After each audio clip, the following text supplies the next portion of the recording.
session. So let's start without any further ado. Today, I was ordered to speak about chapter 2, text 60. So let's read the verse. Please repeat after me. Yatato Yatato he api ya api kaunteya kaunteya purushasya purushasya paschitaha paschitaha indriyani indriyani pramathini pramati haranti haranti prashabham prasabham manaha manaha yatato hyapi kaunteya yatato hi api kaunteya purushasya vipaschitaha purushasya vipaschitaha indriyani pramathini indriyani pramatini haranti prashabham manaha haranti prasabham manaha यततो हि अपि कौन्तेय पुरुषस्य विपश्चितः इन्द्रियाणि प्रमादीनि हरन्ति प्रशवं मनः. Vikanteya purushasya vipaschitaha indriyani इन्द्रियाणि pramatini haranti prashabham manaha. Can any one of you please chant and we'll follow you. Any devotee want to volunteer to chant? Yatato hi api kaunteya यततो हि कौन्तेय purushasya vipaschitaha पुरुषस्य indrayani pramatini इन्द्रियाणि haranti prasabham manaha. हरन्ति प्रसवं मनः. Anyone from Mataji's? यततो ह्यपि कौन्तेय यततो ह्यपि कौन्तेय पुरुषस्य विपश्चिता पुरुषस्य Purushasya vipaschitaha इन्द्रियाणि प्रमाथीनि इन्द्रियाणि indriyani pramatini हरन्ति प्रसभं मनः haranti prasabham manaha. synonyms or word to word meanings.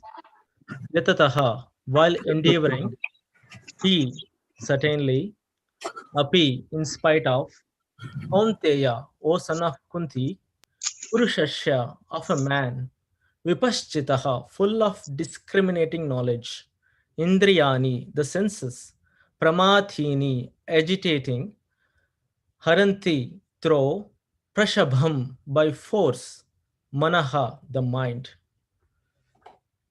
Translation and purport by Srila Prabhupada. His Divine Grace Srila Prabhupada ki jai. Translation: the senses are so strong and impetuous, O Arjuna, that they forcibly carry away the mind even of a man of discrimination who is endeavoring to control them. Purport: there are many learned sages, philosophers, and transcendentalists who try to conquer the senses, but in spite of their endeavors, even the greatest of them sometimes fall victim to material sense enjoyment due to the agitated mind. Even Vishwamitra, a great sage and perfect yogi, was misled by Menaka into sex enjoyment.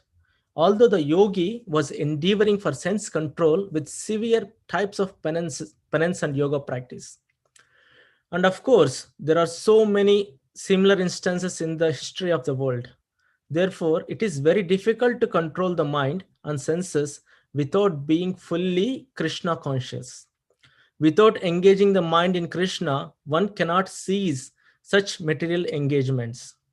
A practical example is given by Sri Yamunacharya, a great saint and devotee, who says, Yad avadi mama chetah Krishna padaravindhe navanavarasadhamne udyatam rantamasit tad avadi bhata nari sangama Smaryamane Bhavati Mukha Vikara Sushtu Nishti cha.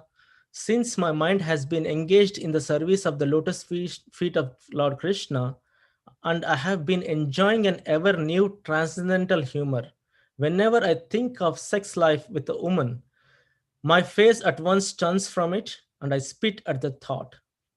Krishna consciousness is such a transcendently nice thing that automatically material enjoyment becomes distasteful. It is, an, it is as if a hungry man had satisfied his hunger by a sufficient quantity of nutritious eatables. Maharaj Ambarisha also conquered a great yogi, Durvasa Muni, simply because his mind was engaged in Krishna consciousness. Savai Manah Krishna Padaravindayor Vachamsi Vaikunta Gunanuvarnane. Om Ajnanatimirandasya Jnananjanashalakaya Chakshurunmilitam Yena Tasmai Shri Gurave Namaha Sri Chaitanya Manobishtam Stapitam Yena Bhutale Swayam Rupa Kadamayam Dadati Swapadantikam Vandeham Shri Guru Shri Utapadakamalam Shri Gurum Vaishnavamscha Shri Rupam Sagrajatam Sahagana Raghunathanvitam Tam Sajivam Sadvaitam Savadutam Parijana Sahitam Krishna Chaitanya Devam Shri Radha Krishna Padhan Sahagana Lalita Shri Vishakanvitamscha. Hey Krishna Karuna Sindho Dinabandho Jagatpate Gopesha Gopika Kanta Radha Kanta Namostute Tapta Kanchana Gaurangi Radhe Vrindavaneshwari Vrishabhanusute Devi Pranamami Hari Priye Vanchakalpatarubhayascha Kripa Sindhubhyevacha Patitanam Pavanebhyo Vaishnavebhyo Namo Namaha Jai Sri Krishna Chaitanya Prabhu Nityananda Shri Advaita Gadadhar Shivashadi Gaura Bhaktavinda Hare Krishna Krishna Krishna Hare Hare Hare Rama Rama Rama Hare Hare. Thank you, dear devotees. So this is one of the beautiful verses with lot of reflections to think about. So let's go back to the verse. So verse says, actually, this what I want to talk about is where are we now? We went through a lot of verses, all important verses at the end of second chapter, right? This is almost ending the second chapter. If you remember correctly, I'll present a slide. Okay, so in this slide, if you see here, right, 254. In verse 254, Arjuna was asking Krishna 4 questions. He's asking Krishna, what is a quality? The first question is, he's asking about a sthita pragna, or a self-realized soul. Okay, he's asking 4 questions. What are those questions? The verse is sthita pragnascha ka bhasha. What is his language? In the meaning, what are his general symptoms? How do you recognize a sthita pragna? So that is one thing he's asking. That's the first question. And he's saying, Kim Prabhasheta. What is his second quality? What is he's asking? What does he speak? Meaning, on receiving praise, blame, affection, or hate, what will he say internally and externally? So there are 2 things, right? You can think anything inside, but you can say something outside. So he's asking. Arjuna is very clear. He's asking, how does he say the words internally and externally? That was the second question. Okay. The third question he asks is Kim Asita. How does he sit? Meaning, how does he restrain the senses from sense objects? Okay. So this is the point where the verse we are working on, 260 today, is a part of an answer for this Kim Asita. How does he control or restrain his senses? Okay, who is he? He is a Sthita Pragna. Okay, now the fourth question he asks is Kim Rajeta. Kim Rajeta is, how does he walk? In the sense, like, how does he respond to the sense objects? So Arjuna's questions are very clear, 4 questions, and answers are Krishna gave in a sequence. So if we have to read all this in a sequence, beautiful verses, one after another. Arjuna stops, asks this question at 254. Lord starts his answers from 255. 255 he answers what are his general symptoms. So Krishna says that his general symptoms are in 255. He says that he gives up all material desires that arise from the mind. Manogatham. So he gives two reasons. Like, what are his general symptoms? If a person gives up his material desires that arise from the mind, that's one quality. And the second symptom of that sthita prajna is self-satisfied. Atmana tushtaha. Okay. There are, please don't confuse this with Atma Rama. Atma Rama is self-satisfied. That is Krishna. Atmana tushtaha means he is he's satisfied within himself, right? Okay. The tushtaha is satisfied. He's satisfied in self. Whatever he has, he's satisfied with it. But Krishna is not like that. Krishna is Atma Rama. He can satisfy himself with many other things, whatever is available. I mean, Krishna has a capability of satisfying, okay, himself.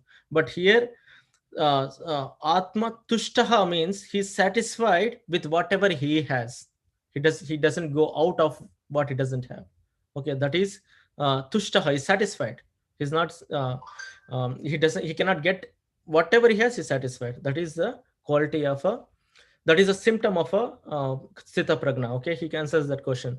Now he goes to Kim Prabhaseta. These both are similar. You know what I mean? King Prabhaseta is what does he speak? How does he feel? How does it take two opposites, right?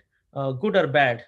Affection or hatred? How does it takes it? How does it think internally and externally? So Krishna takes 56 and 57 verses to explain that. So he explains he's undisturbed in mind. Whether it is a good or bad, he is undisturbed in mind, not elated in happiness, free from attachment, anger, and fear, unaffected with good or bad, praise or despise. Okay. And the fifth one he says is firmly fixed in perfect knowledge. He's always fixed in perfect knowledge. Those are the that is answer for the Kim Prabhaseta. Now the third topic Arjuna asks is Kim Asita. How does he sit? Meaning, how does he control his senses? This is a very important question Arjuna asked, right? For that, we have seen beautifully our devotees explained on this series 58, 59, and today's 60th. So two verses has already answered. Now the 60th verse is continuation. It will go up to 63rd verse. Okay, all these verses are important. Whenever it comes to controlling senses, it's very important. It is the part of Bhagavad Gita we have to learn. Okay, so now I'll just touch upon the 58 and 59, then we'll go to 60th. Okay, 58th verse, Krishna says that he withdraws his sense organs as a tortoise, right? When tortoise gets senses danger, what does it do? He just withdraws his limbs inside his body to protect himself under the shell. Similarly, Similarly, a sthita prajna withdraws his senses, okay, like a tortoise. And in 59th verse, we saw yesterday, he says that restricts his senses from sense objects by experiencing higher taste. And Hema Jagannath Prabhu explained it beautifully yesterday. Okay, so I'll leave it there. Now today's verse is 260. This is the continuation of how sthita prajna or an intelligent person restrains his senses from sense objects. Okay, so here Krishna is specifically focusing on the rarity of sthita prajna. It's not easy to find a sthita prajna or a self-realized soul. Okay, so that soul is very rare, and Krishna is pointing on that. Okay, so I'm not going to talk about fourth point because our future devotees they'll take in the next coming up classes. Okay, upcoming classes.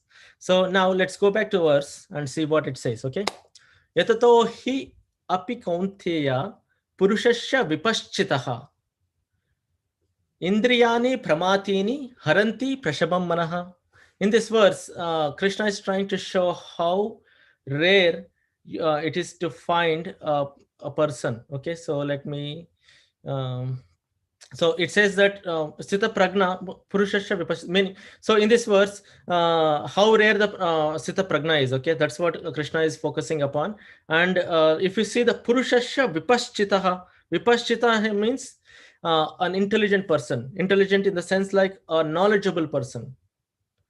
Avipaschitaha is a foolish person, right? If you remember, there is a, I'll come back to that, but there is a verse where, okay, yeah, it is here. So, yam imam pushpitam vacham pravadhanti avipaschitaha. So, Krishna uses that word, avipaschitaha in 42, verse 42 in the same chapter.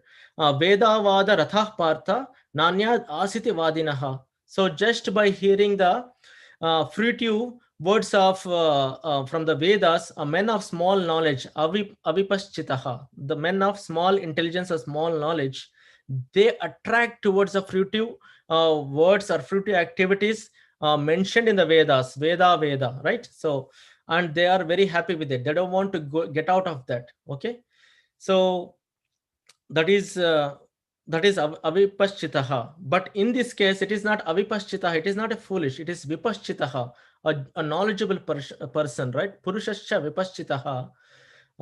So indriyani pramatini haranti prashabam manaha. So for that also, okay, let me get to this one so we can understand this better. Okay, the senses are so strong and impetuous, O Arjuna, that they forcibly carry away the mind even of a man of discrimination who is endeavoring to control them. So Vipaschita is a person who is knowledgeable enough. He knows senses has to be controlled, but such a person can also get delusioned, or he can, his senses can also be taken away by the forcibly, see the word forcibly is used, forcibly carry away of the mind even of a man of discrimination. He has a knowledge of discrimination, what is good, what is bad, what has to be done, what not has to be done. But still, even that vipaschitaha, knowledgeable person's mind can also be deluded by the forcibly, diluted forcibly by the mind. Okay, so that is the point. And Srila Prabhupada quotes here of Vishwamitra, right? Sage Vishwamitra. So I want to touch upon little bit upon Sage Vishwamitra and what happened to him. Then we will go to the next part of this class. Okay. So Vishwamitra was a Kaushika. His real name was Kaushika, and this Kaushika was a king of कौन सा बोझा? Okay, there is the Kanpur was called as Kaunti Boja or some other name, Kanya Boja, sorry, Kanya Boja. So that Kanpur area, he was a king at that point of time. One day he went out for one day King, Vishwamitra or Kaushika, he went out for hunting with his army, with his all soldiers, everyone over there. So while coming back, while coming back, he was tired of chasing a deer, and he was very tired, and um, he found Vasishta Muni's ashram. He went there, okay, and he asked for some water and some rest. By seeing the pitiable situation of the soldiers, they're all tired, the whole day they were maybe hunting and everything. Vasishta, as a Vaishnava, he offered them some resting place, and he told that I'm going to offer food and everything for them, some refreshments. Kaushika said, you have a small this is your kutir is small, your place where your residence is very small. How can you afford to feed so many soldiers? I have now thousands of soldiers. He said, don't worry about that, I can do that. Then Vasishta had a cow called as Nandini. She is basically a Kamadenu. So Kamadenu is a cow which fulfills your desires. So he prays to Kamadenu and requests her to produce all the refreshments, all the beds, all all the he got money and everything for to make the guests happy. So Kamadenu produced everything, and that attracted Kaushika or Vishwamitra. Now Vishwamitra wanted that. So he fought with Vasishta, but he failed. Then he realized that even though I'm a king, I was not able to win over Vasishta. Vasishta is just a Brahmana, right? I'm a Kshatriya. Brahmana can do some mantras, but I'm a Kshatriya, I'm a soldier, so I should be winning the war against Vasishtha, but he could not do it. Then he realized that the power of brahmacharya, the power of austerity is much more than the power of whatever the materially strength you have and everything. So he took up, even though he was a Kshatriya, he took up the line of Brahmana. He went back, he went to the forest, and he meditated upon Brahma, Lord Brahma. And see, when he became Maharshi, see, when the king rules the kingdom beautifully with keeping all the citizens as a center, and performs all the activities for the benefit of the citizens, he's called as Maharshi. He is a rishi in the form of Rajarshi, rishi in the form of Raja or the king. Okay, when so he was a Maharshi, he was taking care of his citizens properly well, but because of his austerities to Brahma, he became Maharshi. Maharshi means he can go to the heavenly planets. From the earth, he can go to the heavenly planets. He has that power. He can live in the live in the heavenly planets. Then he kept his meditation or austerity more, and he was about to become Brahmarshi. Brahmarshi means he has an entry to the Brahma Loka. He is equivalent to the living being in the Brahma Loka. But at that point of time, Indra sent Menaka, his one of his damsels from his heaven, to break that penance. So Menaka, literature says that by hearing the tinkling sounds of the anklets of the Menaka, Vishwamitra lost his austerity. He got attracted by the sound. Sound is very cunning. So sound went in. That sound agitated the mind, and that agitation make him broke his vow. And he started. He lived with her. They got a baby. That's a different thing. When he realized, and he went back and he performed his yagna again. I mean, his penances again. So that is what Srila Prabhupada is quoting here. Vishwamitra is a knowledgeable person. He's a jnani. He knows what is good. He has an ability to discriminate what is good and what is bad, what has to be done, what not has to be done. So even though in that situation also people fall down, right? So that's what Srila Prabhupada mentions, that in other contexts he mentions that when devotees they chant Hare Krishna, they have to chant without any offense. The offenses made can make them fall down. In this context, he mentions that point in a different one of the classes. So I'll come back to that. Okay. So now that is the example of Vishwamitra. Now, if you go back, Prabhupada is quoting the verses here. Please remember, he's saying this verse by Yamunacharya. Yamunacharya says that Yad avadi mama cheta Krishna padara vinde. The moment, he's saying that the moment I started thinking, or I started relishing the pada aravinde, the lotus feet of the Lord. Okay. Navanava rasa dhamni. I'm getting lot of mellows, like, lot of rasa. Udayatam rantumasit. That I'm just experiencing those mellows by remembering, or by surrendering myself to the lotus feet of the Lord. So at this point of time, tad avadi bata nari sangame smaryamane. Even though if I think about having a sex life with a woman, I feel it as bhavati mukha vikaraha. My mouth or my face becomes twisted. Vikaraha. I get twisted, with the negation, twisted with negation. When you see, when you don't like something, your face turns some vikara, some twisted face will become, right? So that is what he's saying, and also he's saying sustu nishtivanam cha. He say, I spit upon that thought.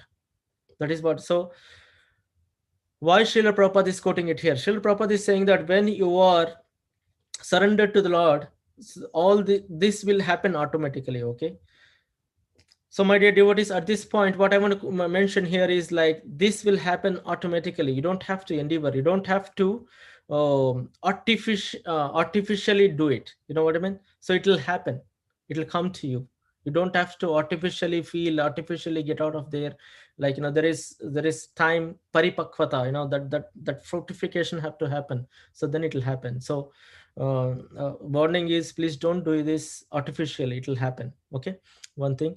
And also, Srila Prabhupada here quoting of Ambarish Maharaj. Ambarish Maharaj, Savai Manah Krishna Padara Vindayor, Vachamsi Vaikunta Gunanu Varnane. I always remember, oh mind, please remember Krishna Padara Vindayor, Krishna's lotus feet, and Vachamsi Vaikunta Gunarna, and sing about Vaikunta. Vaikunta means Krishna, like Vishnu or Krishna. Please sing about Vaikunta is a place, and Vaikunta is also meaning Vishnu or Narayan. So Vaikunta's guna anuvarnane. Please sing his, think about his lotus feet and sing about his glories. That's what Ambarish Maharaj says, and he's Srila Prabhupada is quoting here because Ambarish Maharaj had a very peculiar situation.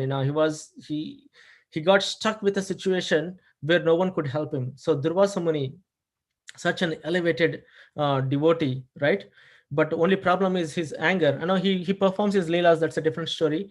But Ambarish Maharaj has fasted for many days for Ekadashi, and his vow was to break that fast on Ekadashi, okay, during the Parna time.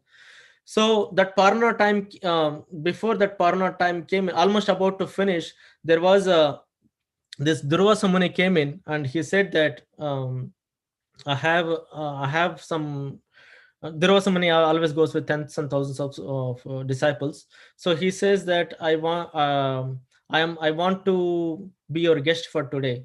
So now the question is, Ambarish Maharaj was fasting, and he cannot break the fast because Durvasa Muni is a guest without calling the. And Durvasa Muni told that I'm your guest. He went to take bath, and he didn't come for a long time. He was waiting, and the Parna time is passing away. Please remember, doing Ekadashi is one thing, and breaking the fast on time is another thing. If you don't break the fast on Dwadashi before the Parna time ends, all the efforts or all the work you have done on Ekadashi is going to go waste. Okay, that is what the scriptures say. So now he's in dilemma what to do. He's in two sides now. Do I have to break the fast, or do I have to wait for the guest? So if he breaks the fast, guest may get agitated. He may get upset because without feeding the guest, he cannot eat. So that's one thing, especially the guest like Durvasa Muni. Durvasa Muni is very special. So we cannot take panga. You cannot panga with Durvasa Muni. You cannot challenge her. You cannot take any kind of risk with Durvasa Muni. So now he goes back and calls the Brahmanas from his kingdom and says, I'm in this situation, what should I do? Brahmanas they all sat down and they come up with very nice solution. They said that, Maharaj, you are fasting from water, okay, for so many days, and the Parana is also going away. The Parana time is going to expire. So before that, you do one thing, you drink water, not just a drop of water. That is equivalent to breaking the fast in the Parana time. And it's taking water is not considered to be as a breaking fast anyway. And the other sense, like when there is a guest, so it's okay to take water and give them the food. So they came up that solution, and with their words, he completely dedicated all these days to the memories and the hearings of Krishna all the time.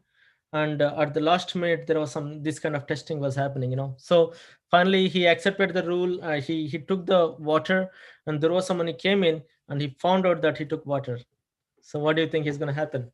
Durvasa Muni is very, very strict, very, very angry. So that Durvasa Muni, when he was attacking, he got very angry, and he attacked. He attacked Ambarish Maharaj. Like he created some kind of demon, like from his jata, and the demon was about to attack him. Then devotees, they just lift their hand and pray for Krishna, whatever happens, right? Whenever it is a hard situation, they lift their hands and say Krishna. So Narayan, he sends his Sudarshan. Sudarshan kills the demon and he chases Durvasa Muni, all the lokas. Durvasa Muni was going, that is a big story actually. He goes one after, he goes to Indra, he goes to Brahma, he goes to Lord Shiva. They say that, please, if it is Sudarshan, we cannot do anything. We cannot help you. If it is Sudarshan, go to Vishnu. Then he finally approaches Vishnu. Vishnu says that, so this Durvasa, you have offended my devotee. You offended me, no problem. I could have forgiven you right away, no issues at all. But you have offended a devotee. So when a devotee is offended, he has to, he has to accept your offense. He has to forgive you. I cannot do anything. Then Durvasa realized that it has to be Ambarish Maharaj. He came down running to Ambarish Maharaj, fell at his feet, and he asked for forgiveness. Devotees are merciful anyway, so he forgave him, and Sudarshan went away. So think about that. Durvasa is higher in both Varna and Ashrama, right? Varna, he is a Brahmin.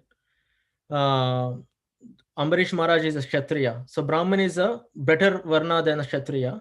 And Ashrama is, Ambarisha is a Gruhastha and Durvasa is a sannyasi, right? So even though he was better in both the sides, he could not do anything to Ambarish Maharaj because his mind and his senses are controlled, and he was concentrating on the Krishna all the time.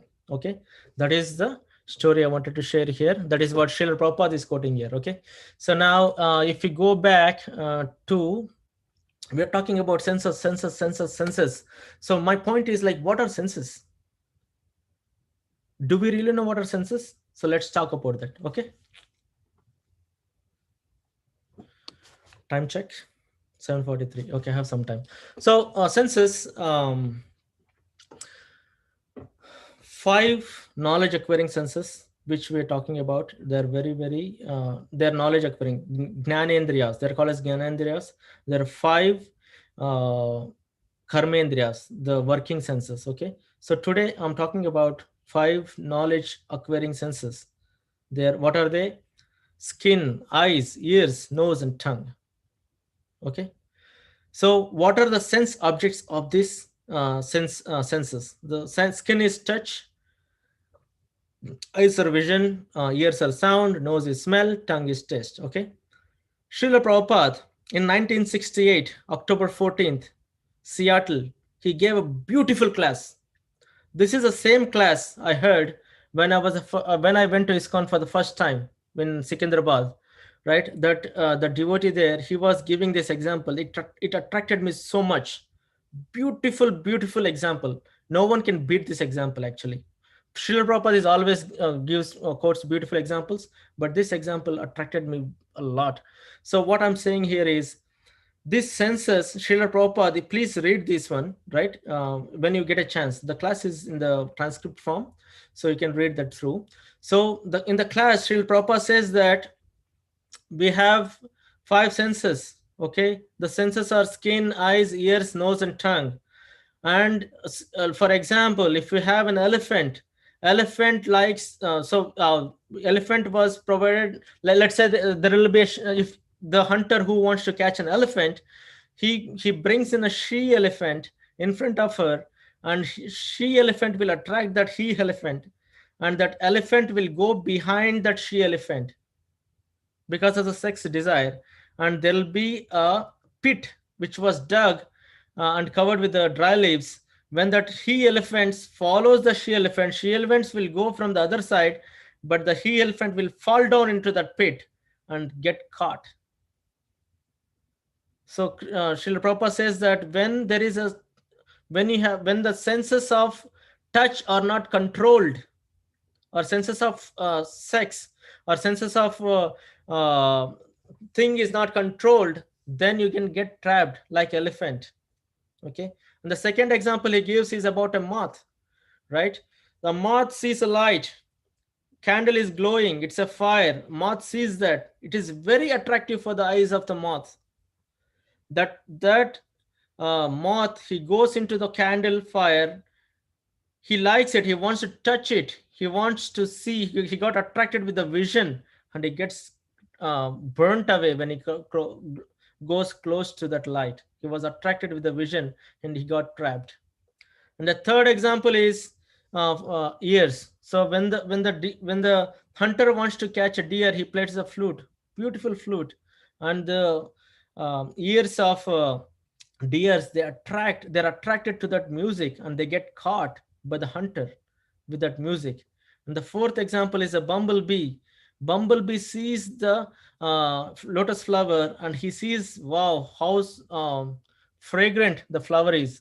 He goes in there, sits there, he thinks that it is his life. He drinks the nectar of that flower, but he doesn't know that by the evening that flower will close itself, and he gets trapped inside and he dies there.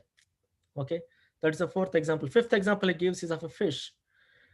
When you catch a fish, you put a bait in there. That bait, uh, fish thinks that is the tongue. Wow, it's so tasty, warm, I want to taste it. And he just goes, tries to catch that through the mouth, and he gets trapped on that hook of the fisherman.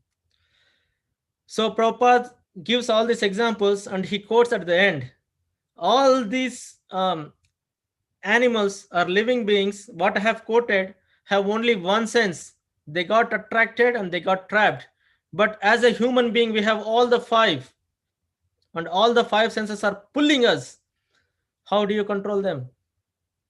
He gives another example. It's like a person having 6 wives. Let's say there are 6 wives, 5 senses and 1 mind. So 6 wives. So one wife is pulling one hand, the other wife is pulling other hand, one more wife is pulling the leg, and you want to get out of there. How do you get out of there? You're trapped. So that's what Srila Prabhupada quoted. Please read that transcript. It's very good. So this attracted me to ISKCON also. One of the reasons for me to come closer to ISKCON is this class by one Prabhu. All right. So now this is the one which I want to share. This is very dear to me because I could not answer the question in the Jeopardy. Right? Okay. So let's talk about this now. There are, so the best part of ISKCON is with Srila Prabhupada's mercy, Sri Krishna's mercy, we have beautiful devotees who can draw beautifully. The images or the pictures of Bhagavad Gita, the pictures of Bhagavatam, they're all good. You cannot skip away from there. They're beautiful. So one of the images or the pictures they drew is this one. So there is a verse which explains that the senses are like horses. Okay, if you see there are 5 horses: eyes, nose, ear, touch, skin and touch, and the tongue. Okay, so these 5 horses are senses, and they are being agitated by whom? So if you consider this whole chariot is like a body. Okay, in the body we have 5 senses, and the soul is sitting here. Okay, he is experiencing all the goods and bads, and this is intelligence, who is a driver, and the reins are, I could not answer this question. The reins are mind. Okay, so the mind controls the senses. The moment so that's why mind controls the senses. All these senses are handled by the mind. Okay, and there is, please remember these 2 things. The mind is controlled by intelligence. That is a perfect thing to do. If intelligence is good, if you are knowledgeable enough to control the mind, then the senses are controlled. But it is not the case with a lot of people, or at least with me. So what happens is this mind controls the intelligence. That is the problem. Reins cannot control the intelligence, because intelligence is the driver. Intelligence should be the driver, not the reins of the cart or the horses. The senses should be controlled by the intelligence, but not the mind. This mind is just a medium to hold the senses. So that is what we have to learn here. Okay, So that being said, what I wanted to add was I have, yeah. So basically, all the Acharya says the same thing. If you remember, nectar of instruction, Upadeshamrita, Vacho Vegam Manasah Krodha Vegam, Jihva Vegam Udaropasta Vegam, Etan Vegan Yo Vishahe Tadira, Sarvam Apimam Prithivim Sashishat. The minimum requirement for a bhakti is sense control. Okay, that is very, very important. In Srimad Bhagavatam, Canto 6, Chapter 1, text 9 and 10, Srila Prabhupada quotes many times these verses. Srila Prabhupada says that Parikshit Maharaj was asking Sukadev Goswami that what are, like, what is an atonement? Now, atonement is not a process to get into bhakti. Atonement is useless. That's what Parikshit Maharaj says. Because he says that it is like a kunjara sauchavat. It's like taking elephant taking a shower in the river, and it goes back and puts a dust on it again. So if, for example, he quotes an example of a thief.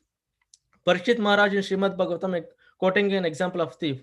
For example, if a thief is addicted to thievery, he goes, he gets caught by soldiers. He was put in a jail, but after the jail term is done, like 10 days, 15 days, 1 month, he'll go back and again he starts thievery. He starts stealing the things. So there is atonement, there is no attainment. In the similar way, Srila Prabhupada mentions that Christians, they go Saturday and Sunday, they go to the church, they confess their sins, and they think that they got atonement. But on Monday and Sunday, and sorry, Monday the next day, they go back to a bar and drink the thing. So it's the same thing. They keep doing it. Atonement is not a process. The thing is controlling the senses. Controlling the senses is the process.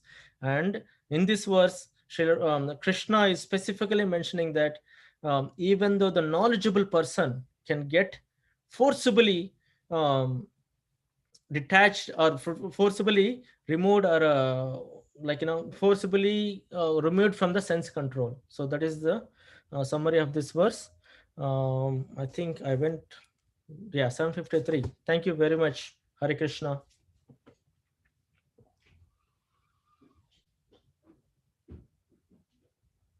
Any questions, concerns, reflections? Please share your reflections.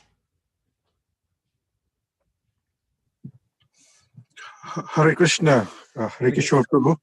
Thank you for the wonderful class, Prabhu, but I have a question. Yes, Prabhu. A couple of questions, actually, two questions. One, you said about, the Sthita Prajna is very rare. Mhm. So, since Sthita Prajna is so rare, and how can we, normal people, hope to come to that level? Or is it necessary for us to come to that level to go back to Godhead? And my second question is, I'll just let's take one question at a time, Prabhuji. I'm very weak in remembering. Okay, go ahead, Yeah, Prabhu. sure. Yeah, thank you, Prabhu. Very nice question. Actually, Sthita Prajna is rare. So, Manushyanam Sahasreshu, like Krishna says that, right? There are thousands of people, out of whom one get realized, and out of those thousands of those realized souls, one will come to me. Right? Yeah. So, devotion is not easy.